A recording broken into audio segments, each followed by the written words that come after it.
welcome back to Simple Wellness Practices.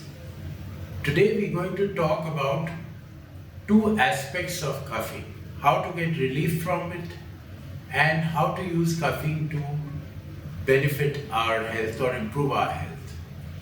So sometimes we get a big bout of coughing, and immediate way of getting relief from it is just raise your hands. When you raise your hands, your intake of oxygen inside becomes stronger and your coughing stops.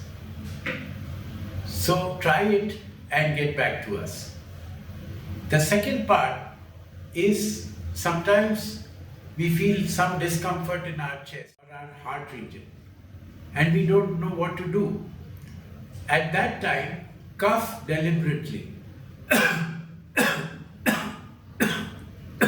for maybe a minute or more, and you will find that the pain becomes less or disappears. Sometimes there can be some blockage in the artery which can get cleared because of this coughing, because the blood flow increases. So this has been found, this is recommended by heart doctors also, to try this when you get some initial symptoms. So all the best, and do give us your feedback and subscribe to our YouTube channel. Thank you.